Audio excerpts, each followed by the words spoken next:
Hi everyone, welcome back. Today I'm talking about breathing through your mouth. I found an article which references 1998 Nobel Peace Prize winners who did a study on nitric oxide and how it's so important to our overall health, not just our cardiovascular system. I discovered nitric oxide probably more than 5 years ago. And I understood that breathing through the mouth, which some people do, they snore at night, they have their mouth open. Older people, a lot of times, have their mouth open. It's actually not very good for health. It can harm you. So I'm relating this to now wearing of the mask. As you know, I've made some other videos. And in this article, it also references the carbon dioxide and how carbon dioxide is necessary to releasing the oxygen from our hemoglobin, which is our blood.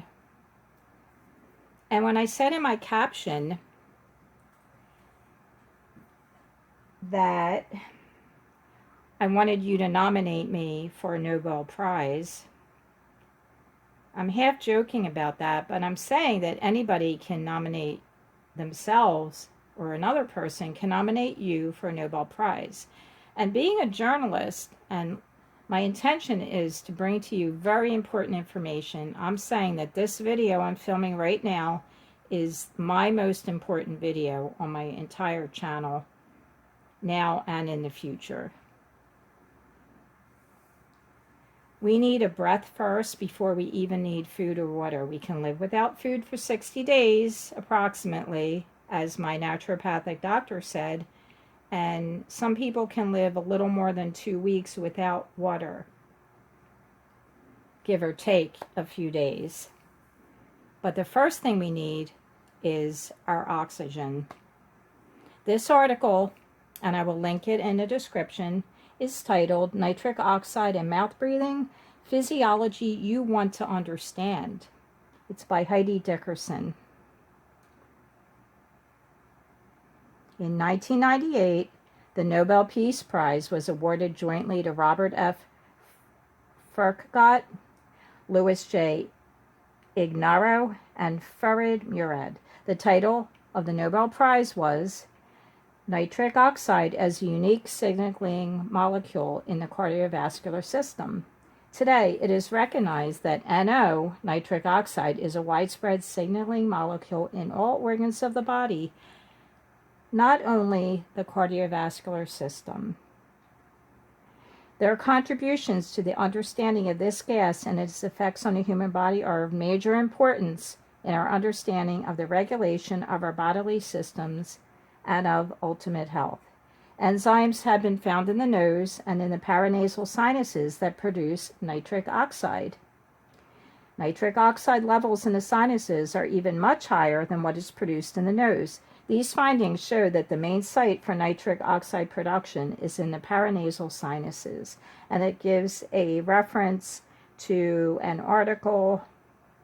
It looks like it might be in the like a government website, and if you read this, you can see where that is.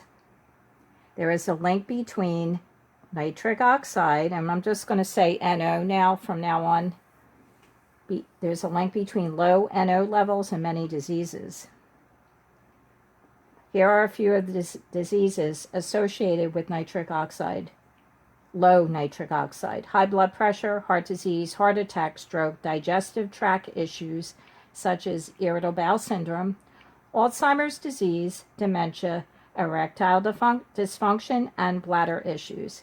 Some ways to increase nitric oxide are eating foods high in it, exercising, and breathing through your nose, and they have that in capital letters.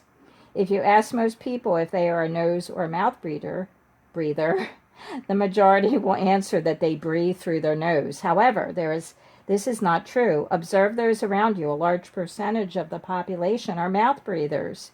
It is imperative that we recognize this sign in our patients and help them to become nasal breathers.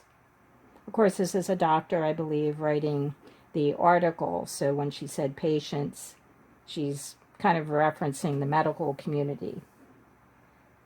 Breathing through your nose is one of the most beneficial things you can do for the overall health of your body and for your longevity. Let me simplify why mouth breathing is bad. First and foremost, breathing should be very passive and with little effort. We should not hear or notice someone breathing. Breathing heavily causes blood vessels to constrict. This is one reason why mouth breathers are tired a lot of the time. There is less delivery of O2, which is oxygen, in mouth breathing. Normal breathing is approximately 4 to 6 liters per minute and 10 to 12 breaths per minute. Oxygen saturation would be around 95 to 98%. If you have a breathing problem, you may breathe 10 to 15 liters per minute. You may even take more breaths, but you do not have any more oxygen. Carbon dioxide is key for how oxygen gets released from red blood cells. And I just want to comment now, and I will link my other video about carbon dioxide and how it regulates your breath also. So carbon dioxide and oxygen go hand in hand. So we need to have the correct carbon dioxide. So it's going to show you in this article as I read on that if we are breathing fast and we're breathing through our mouth, the carbon dioxide doesn't allow the oxygen to get released into our organs. We might have a lot of oxygen in our bloodstream, but it's not getting released. So carbon dioxide is key for how oxygen gets released from red blood cells into our tissues and our organs. When you breathe heavily, you lose CO2, which is carbon dioxide, which results in oxygen sticking to the hemoglobin and not getting released. So it's that stickiness, that's agglutination, it's sticking together. The blood cells can actually stick together reportedly with the blood type diet if you're eating the wrong foods for your blood, but that's another video that I possibly might make. So there's a stickiness. Basically, the heavier you are breathing, the less that oxygen is getting released. So it seems like you're getting oxygen because you're breathing. You're breathing heavily. You must be getting oxygen. Well, it shows here in this next paragraph that you're getting oxygen into your bloodstream, but it's not being released. With this heavy breathing also comes a vasoconstrictive effect and up to a 50% restriction of our blood flow up to our brain.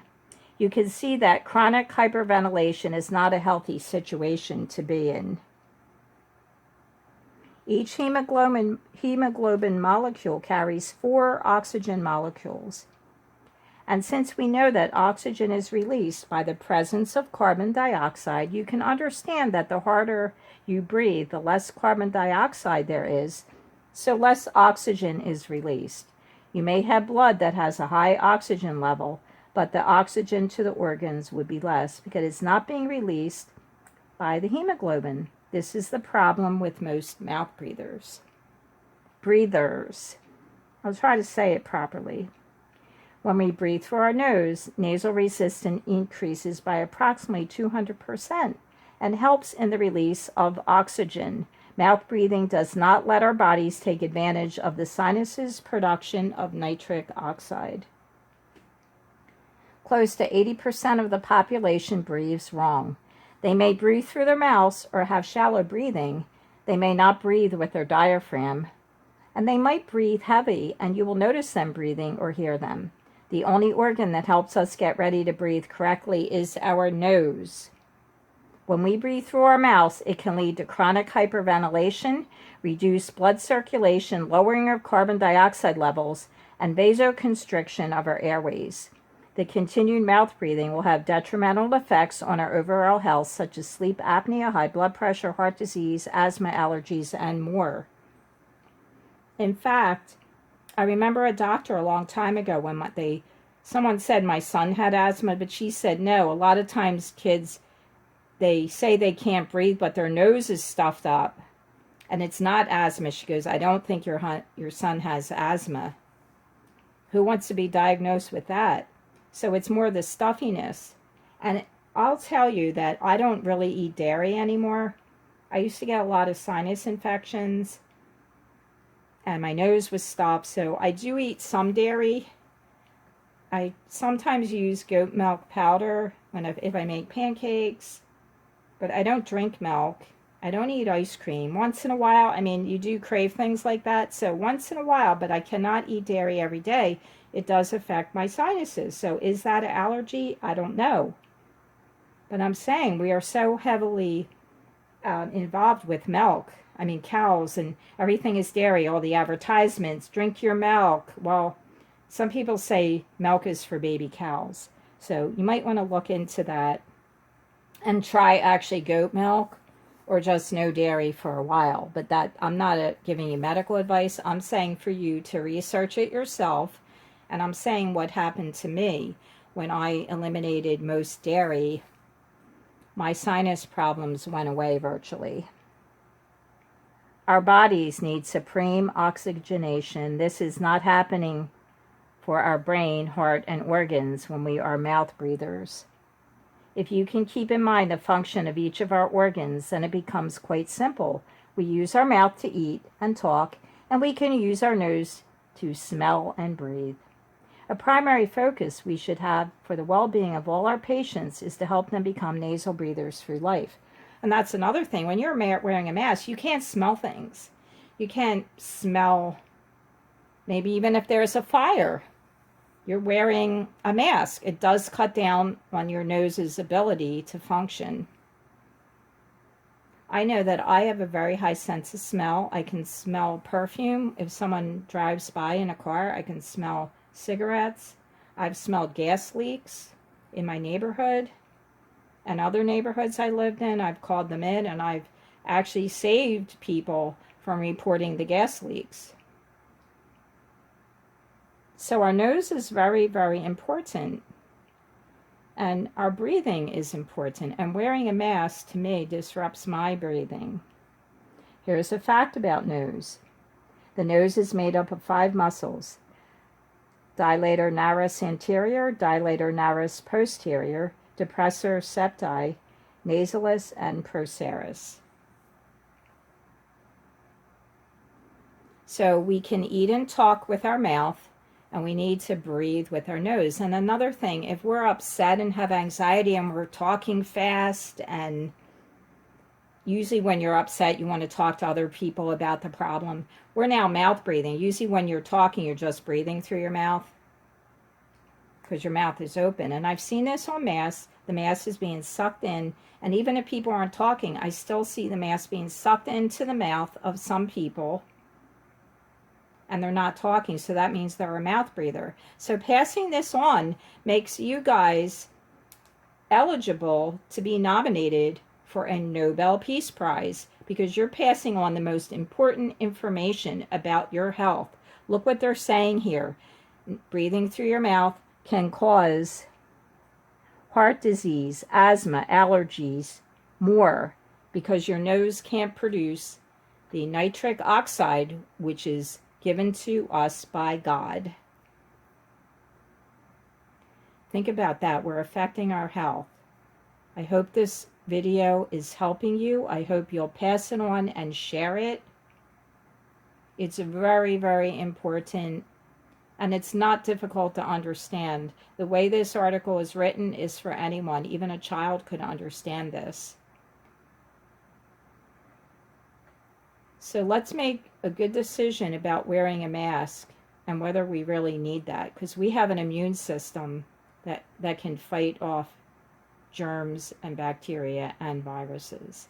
And I thank you guys so much. I really appreciate if you could just take a minute and subscribe to my channel. Give me a thumbs up. And I want to see you back here next time for my next video. Love you guys.